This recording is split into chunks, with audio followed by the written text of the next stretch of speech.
Okay, so we are ready to open another McFarlane DC Multiverse figure, and this is the Penguin from Batman Arkham City. Now, I'm really excited to open this because it's the only figure of the Penguin that McFarlane has made so far. It's the only one of the. You don't count. I'll get to you later. Now, they do have a classic Penguin on the way. And of course, I'm very excited about that. But I've been meaning to get this figure for a while and just picked him up last week, ordered him off the Big Bad Toy Store. Uh, really excited to have this one. I got the Catwoman figure, must have been like at least a year ago at this point. So, it's about time that I catch up on the rest of these Arkham City figures. I'd been looking at them on Amazon, and I'd seen that the Batman figure had gotten up to like $40, and that made me say, I gotta get on these and pick up the rest of them before they get too expensive. And thankfully, on Big Bad Toy Store, they had Batman for still at retail price, and they had the Penguin still at retail price, and Rish Al Ghul they had for a little bit cheaper than retail price. So I went ahead and picked those up since I had a little money from my tax return. I figured I should probably go ahead and invest in those before they get too expensive because I'd already been, dilly dallying enough with that. So let's see, where did I put my X-Acto knife this time? It's got to be around here somewhere. A big stack of trading cards, big stacks of action figures. Here we go. There's my X-Acto knife. So we got a piece of cross-sell artwork on the back. It's Solomon Grundy. This is an older figure, and it will have. It looks like it's going to be Batman. Looks like he might be a piece of art from the video game, and Catwoman, I believe, was a picture of the action figure. Raish and the Penguin certainly look like they're pictures of the action figure, and Solomon Grundy certainly looks like he's a picture of the action figure. So piece number 4 is the head and jacket. That's what the Penguin comes with. Piece number 2 would be Catwoman, who came with the torso.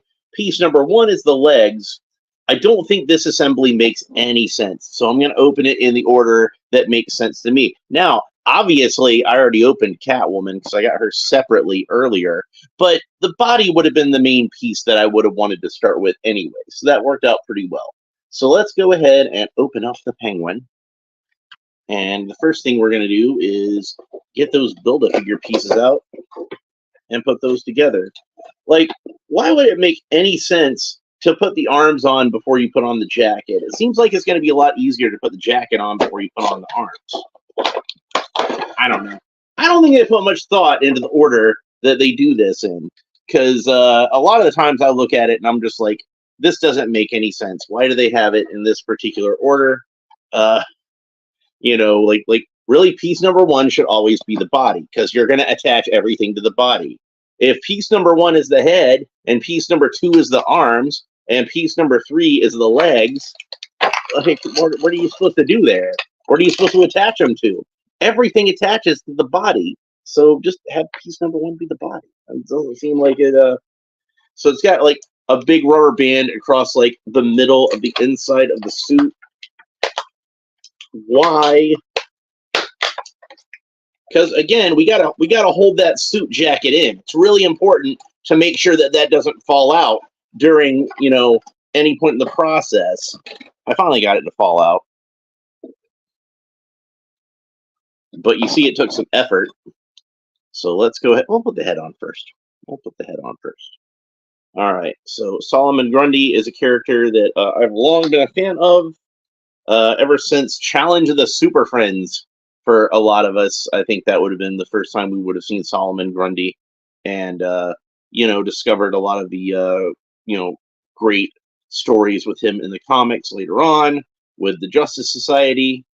He's a villain that goes all the way back to the Golden Age. Originally, he was a villain of Alan Scott, the original Green Lantern. Well, we'll talk more about him in a future episode, I'm sure. But there he is with all the pieces put together from Catwoman and the Penguin. A lot of cool details to it. I like a lot of these fabric textures they have sculpted into the figure. Very cool looking. All right, but we don't want to talk too much about that. We'll talk about him in a future episode. I still need to talk about the Anti-Monitor. So, but we'll get around to that, though. Sorry for anybody who's been waiting on the Anti-Monitor. I promise I'll do that episode soon. All right, so then the Penguin comes with a single accessory, which is this lovely umbrella. Got a lot of good detail to it. You can see the umbrella is folded up, and it has a penguin head on the pommel of the umbrella. Very cool. Mine seems to be a little warped, but I'll hit that with the hairdryer later and soften it up. Got a nice gold point. You can imagine that this is something like, that he could use as a weapon. He could dispense gas out of it, or maybe even shoot bullets. Maybe a blade pops out. Maybe it's like a taser type thing. He sticks you with it, and like a cattle prod. So that's pretty cool. Now let's go ahead and get the Penguin out of the package. And it's got the dreaded double rubber tabs around his torso. And then once again, he's got one rubber tab around his wrist, one rubber tab around his elbow, and then it looks like one rubber tab apiece across his shins. And now I've got all those cut, and he's just going to fall right out of the package because we needed all those rubber tabs to hold him in the package. Screw it, I'll just pull them out. Rubber tabs are useless. And there is the Penguin out of the package. We get a quick look at him. And then we're going to move on to the trading card, because I keep forgetting trading cards lately. It's really been getting on my nerves. Artists oftentimes are their worst critics, and I have certainly been very hard on myself for forgetting the trading cards lately. So we're not going to forget the trading card this time, nor the figure stand. It is the standard DC figure stand with the glossy DC logo embossed on there in black. Every figure should come with a figure stand. Mcfarlane's usually pretty good about this, except with superpowers. Mcfarlane, start including a figure stand with your superpowers. That's something we need. Okay, so there is the Penguin's trading card, and again, it is a picture of the figure, I believe. No, is it? Is it a picture of the figure? It's not a picture of the figure. I can tell because the figure has a trigger finger, and this one does not. So I believe that's actually a picture from the video game. It is nice that they do such a good job with these. I have to look at it and figure out if it's a picture from the video game or a picture of the figure. Now, disclaimer. As I often say on these video game-based figures, I'm not like a big video game person. So when I've never actually played any of the Arkham games. I played a little bit of the first one at a friend's house one time, but I've never had a chance to really delve into the series the way I might like, because I just don't have a whole lot of time to play video games. I work a lot, and that takes up most of my time. And then I do these YouTube videos where I open up action figures. A lot of my time, besides that, is spent I like to go out and eat and things like that. So go to the movies. I like watching movies. That's the main thing I like to do for fun, besides this YouTube channel.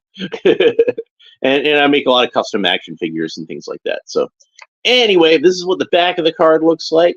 Let's go ahead and read it. The Penguin, Arkham City, the Penguin, Batman, Arkham City. Data file. Real name, Oswald Cobblepot. Real ones know that his middle name is Chesterfield, so his full name is Oswald Chesterfield Cobblepot. The Penguin is an eccentric criminal mastermind known for his shady business dealings. Born into the wealthy Cobblepot family, Oswald was sent overseas for school as a boy. When his family hit hard times, Cobblepot immersed himself in a criminal education on the streets of London. This is very specific to the Arkham games, where he has a British accent. So years later, he reemerged as the Penguin, a black market arms dealer in Gotham City, facilitating illegal financial activities that fund most of the city's underworld. So it's nice that we have a specific bio for the Penguin. A lot of the times, no matter what these are, it's just kind of a generic bio that they can reuse the same bio for Superman, for example, over and over and over again.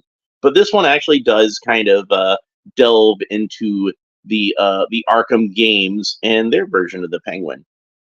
All right, so going back to what I was talking about, since I don't really play video games and I'm not really familiar with a lot of these designs in the context of the video game, whenever I do a review of a figure from a video game, and I talk about things with the design that I like and things with the design that I don't like, uh, just bear in mind that I'm judging the entire design of the figure. I'm also talking about the way the character was designed in the video game, because I'm just talking about the design in general. So if I say something like, I don't like the way they did this on the Penguin, don't come back at me with, well, that's how he looked in the video game. Yeah, well, I'm aware.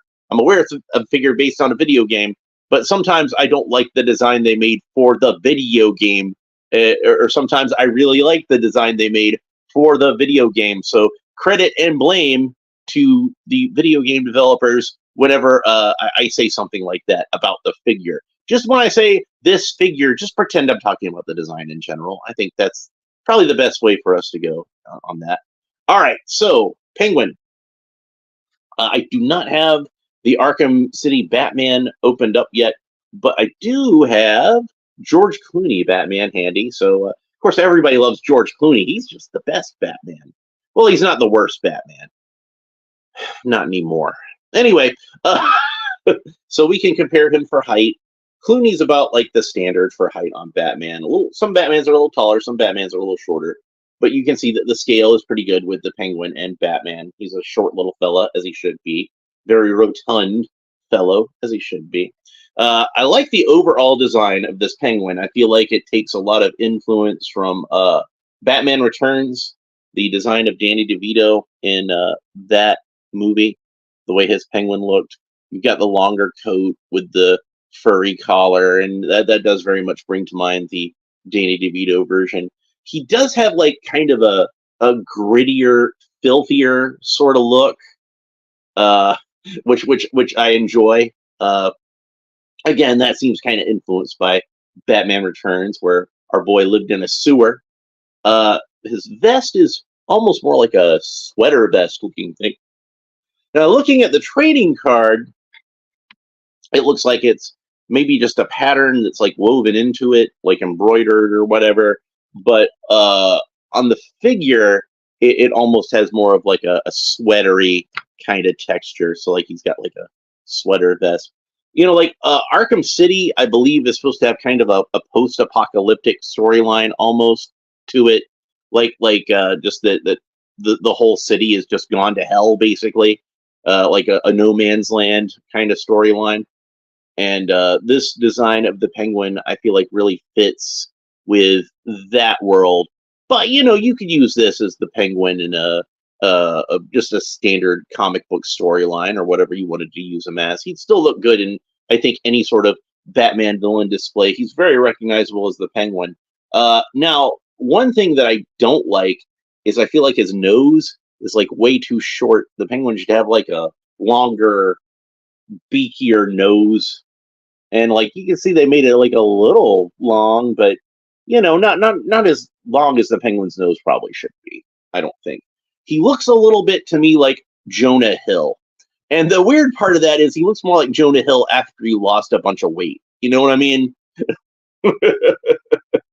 So yeah, maybe Jonah Hill wouldn't be such a bad choice to play the Penguin. He does have this little thing on his neck, which almost looks like kind of a voice box of somebody who like had throat cancer or something like that. So I don't know if that's a thing from the game or not, because like I said, I haven't played the game.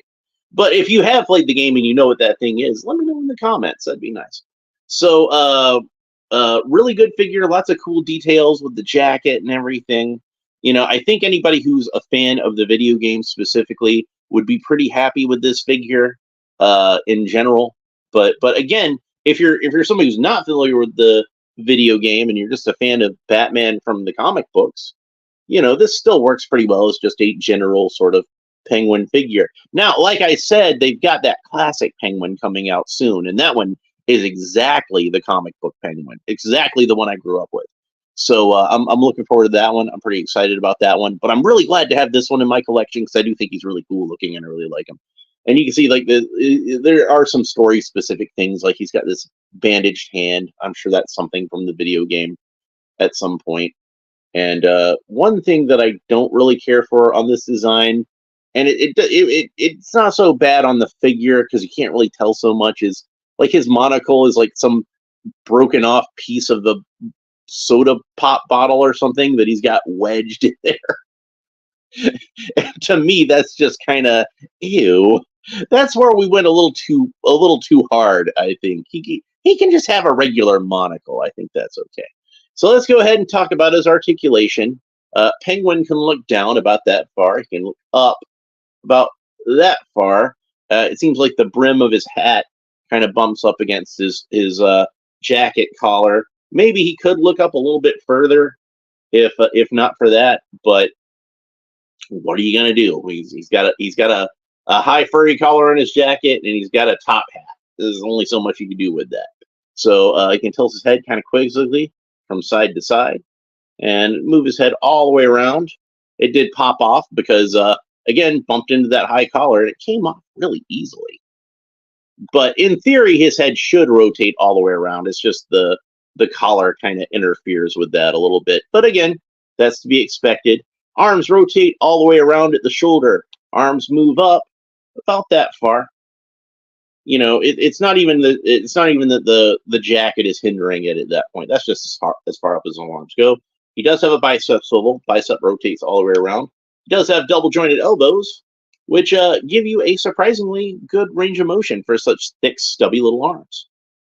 He does have the cool Mcfarlane wrist articulation with the ball joint, but it's so deep within the jacket sleeve. Oh, sorry. It's so deep within the jacket sleeve, like it's not going to be the optimal range of motion that you could usually get out of such a hand. But it's good enough, I think, for the Penguin. So that's fine. Now, I don't know what his articulation is like under the jacket, but you can move his torso around quite a bit. Turns around that way and that way, so that's good. But a lot of it is underneath this rubber jacket and this rubber vest. And you know that's going to hide a lot of these joints, but it's also going to make it so the joints aren't quite as movable as they would be otherwise. Now, bear in mind, this is the Penguin. He's like a little short, little fat guy anyway, so he's not. You're not going to get that great of a range of motion out of his torso anyway. I don't think so. No big loss. He does have the rubber trunk piece. Even though, again, his legs are kind of short and stubby, he can kick his legs up about that far. He has a single joint at the knee, bends down about that far, and that single joint at the knee rotates. So not the double joint that we usually get out of a Mcfarlane knee, but again, he's a short little guy. He's got stubby little legs. You can only fit so much articulation in there. So I think that's fine. His feet, again, he's got pants legs, so that's going to kind of interfere with it, but his feet can point down about that far, point up about that far. They are rather long feet, which to me makes sense because he's a Penguin. You can rotate his feet at the ankles. I'm not sure if he has the ball joints or not. I can't see that deep in there. But even if he does, the pants legs are going to kind of interfere with it. But how much ankle articulation do you really need out of the Penguin? Let's be honest. You know, the Penguin's a guy that you're pretty much just going to stand him like this on your shelf. You're not going to put the Penguin into some kind of action pose. It's just not going to happen. And if you do put him into some kind of action pose, it's really going to have more to do with the umbrella and how he's handling the umbrella. So let's go ahead and put his single accessory into his hand. It's this umbrella. I love this umbrella. I think they did a great job with it. So here he can hold the umbrella in kind of a menacing way. You can, let's see if we can, oops, knocked it out of his hand.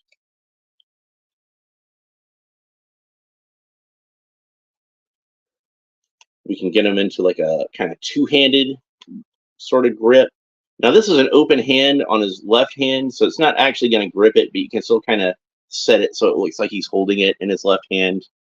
I got you covered. So yeah, what it all comes down to is Who's holding the umbrella? So there we go. We got a nice little pose like that. We could even, if we want to, and the hands are just right for this, get him into kind of a dueling pose, on guard, where he's using it as a sword. Maybe that's where he's popped the blade out of the front of it, and having a little duel with Batman. Kind of cool little thing. So that's a nice pose. That might be how I wind up putting him on my shelf. So looks really cool like that. Like I said, the articulation on this figure is not quite as great as what you might be used to from a McFarlane toy.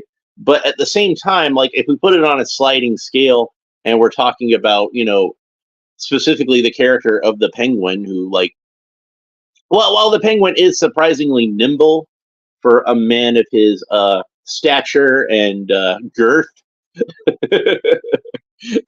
he's still not going to be like the most articulated action figure. That's just how that's going to work out. He does have some little gray spats on his shoes. I feel like I should point that out.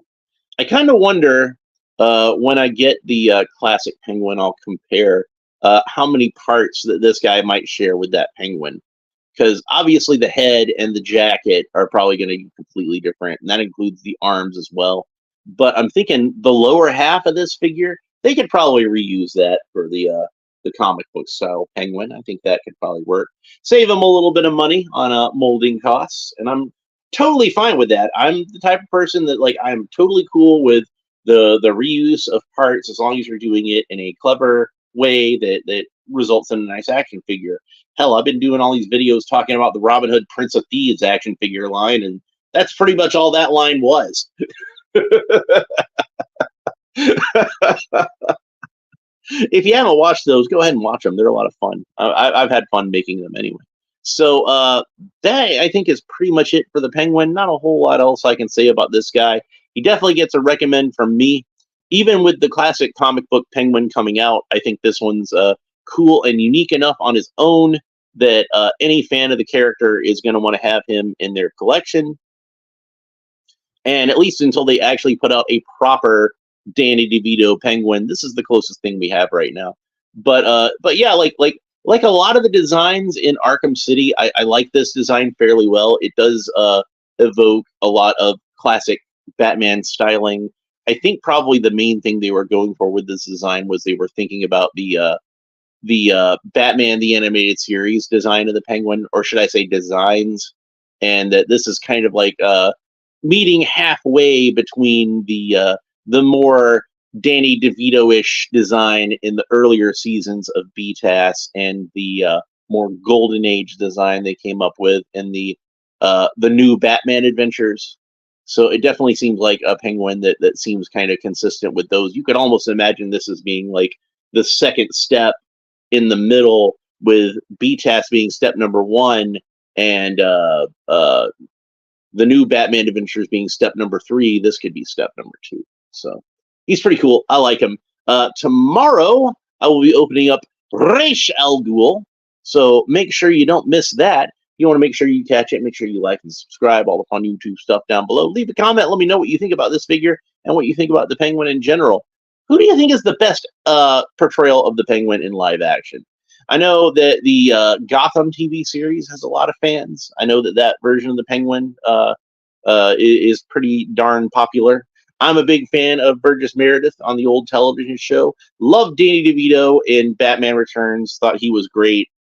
Colin Farrell, I thought, was fantastic as Al Capone in The Untouchables, as played by Robert De Niro. He did a great job playing Al Capone as Robert De Niro as in The Untouchables. That was really good. So we'll talk about that figure later. Sometime I'm going to get around to opening up that figure. I got it for like $10 and I was going to use it for a custom. So, but I'm still going to open it because I like to open things on my YouTube channel. So, but that's pretty much it for this episode. We will talk to you next time. Bye.